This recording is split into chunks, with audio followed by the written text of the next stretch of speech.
So this question gives you a hint, basically tells you which part to integrate and which part you're going to differentiate.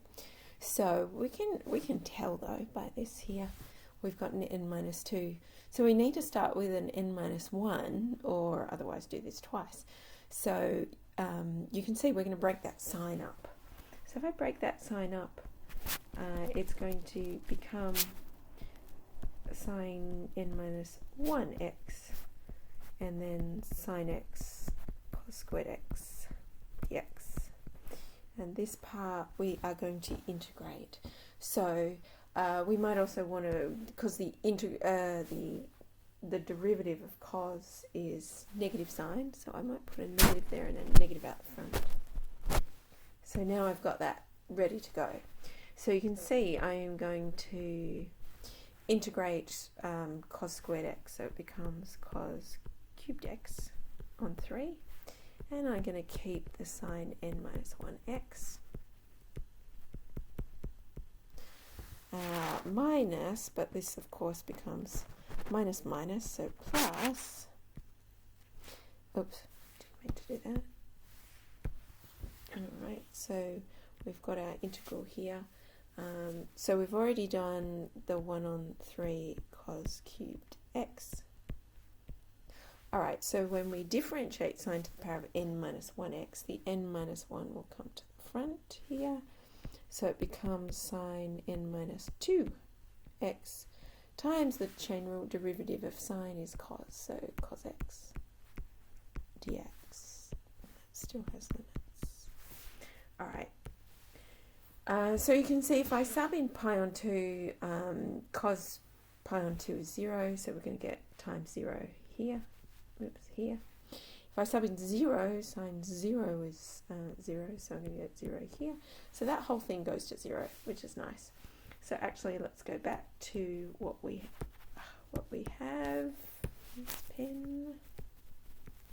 So we've got this. We've got. If I put them together, I've got cos to the power of 4, and actually I just want cos squared. So what I might do is the sign first. So if you look at the un, it's always got a cos squared, so I'm going to put a cos squared there, and then of course I'm going to have a cos squared left because that's cos to the power of 4, so I'm going to use 1 minus sine squared for cos squared for that bit. Why am I going to do that? Because now I've got, so this first part, if I times by 1, gives me un minus 2. Alright, so that gives me un minus 2. But of course, I've also got minus, if I do all that times that, got minus n minus 1 on 3. I've got 0 to pi on 2 still. And this time I've got sine to the n minus 2 times sine squared, so that's sine n. And I've still got the cos squared x there. So you can see here I've got n minus 1 on 3, un minus 2 is minus n minus 1 on 3, and this is just our un.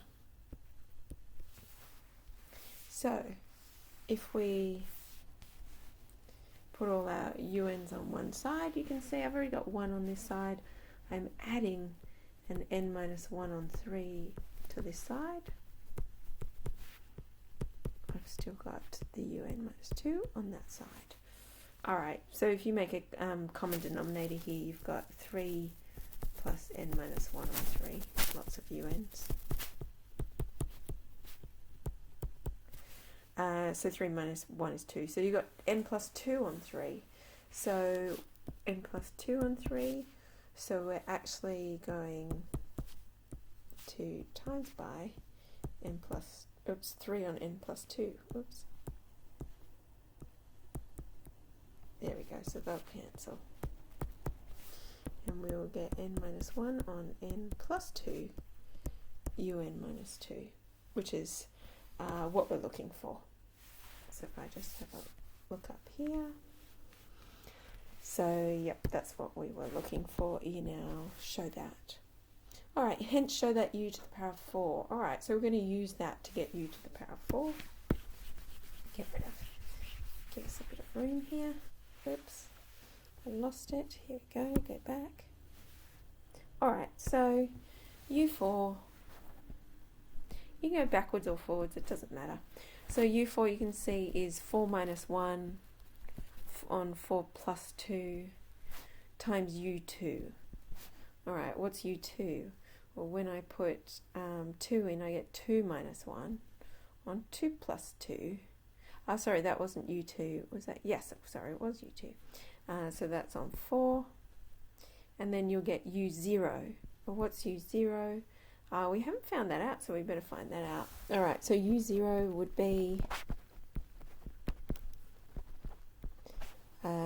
sine to the power of 0. So it's just cos squared x dx, and we know from extension 1 that that is half 1 plus cos 2x. So we get half, and we've got x plus sine 2x on 2. There we go. So we get half. So I'm going to sub pi on 2 in. When I sub pi on 2 times 2, that's pi. Sine pi is 0. And when I sub 0 into everything, I get zeros. So I've just got pi on 4. Alright, so let's put that in. So I've got pi on 4 here. Alright, so you can see that actually this 3 on 6 is a half.